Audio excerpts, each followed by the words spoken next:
নমস্কার, অ্যাস্ট্রোলজিক্যাল টক্সে জানাই আপনাদের স্বাগতম।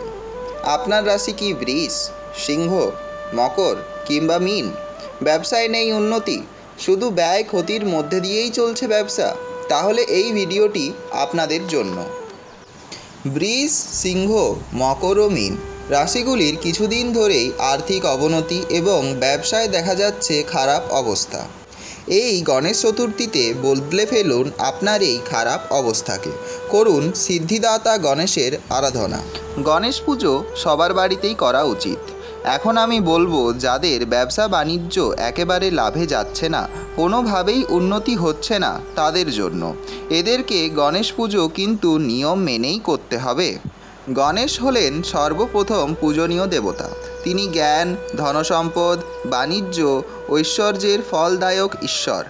সেই জন্য সর্বপূজনীয় গণপতিকে সন্তুষ্ট করতে পারলেই তিনি দেবেন সব কিছু।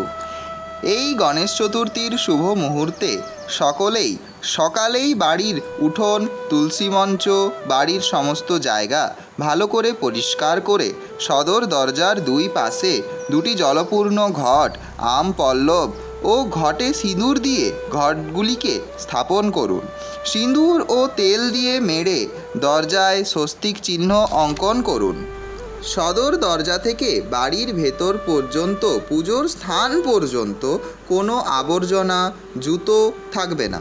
মঙ্গল ঘটের পাশেই দুদিকে দুটি প্রদীপ দিন। এরপর গণেশ পুজো কিভাবে করবেন সেটা বলি।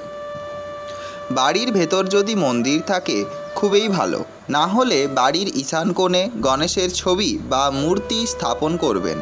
মূর্তির সামনে একটি জলপূর্ণ ঘট রাখবেন। তার নিচে দেবেন ধান, দূর্বা, আতপ চাল এবং ঘটে দেবেন 3 ডগা সিঁদুর দিয়ে ঘটটি স্থাপন করুন।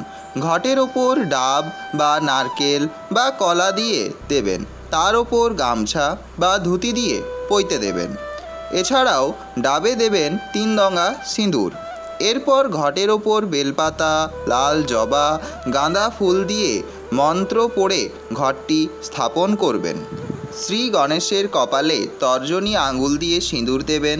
শ্রী গণেশকে বেলপাতা, জবা ফুল, গাঁদা ফুল দিয়ে পুজো করবেন এবং যার নামে বাড়ির ব্যবসাটি আছে তার নামে সংকল্প করবেন। বিনায়কের প্রিয় খাবার মতিচুরের লাড্ডু, আখ, কলা এইগুলি প্রসাদে দেবেন এবং পুরোহিতকে দিয়ে পুজো করালে তা খুবই ভালো। পুজো শেষে যার নামে ব্যবসা আছে তিনি ওং গং গণপতে নমঃ এই মন্ত্রটি 108 বার গণেশকে প্রণাম করে জপ করবেন। এই নিয়ম মেনে গণেশ পুজো করলে অবশ্যই শুভ ফল পাবেন। আগামী গণেশ চতুর্থী দিনটি আপনাদের জন্য হয়ে উঠুক আনন্দ রঞ্জিত। বিনায়কের কৃপায় হয়ে উঠুন সুখ ও সম্পদে পরিপূর্ণ। ভিডিওটিতে লাইক করুন, সাবস্ক্রাইব করুন আমাদের চ্যানেল অ্যাস্ট্রোলজিক্যাল টক্স। খুব শীঘ্রই ফিরে আসব আগামী ভিডিওতে। কমেন্টে জানান আমাদের ভিডিও আপনাদের কতটা ভালো লাগছে।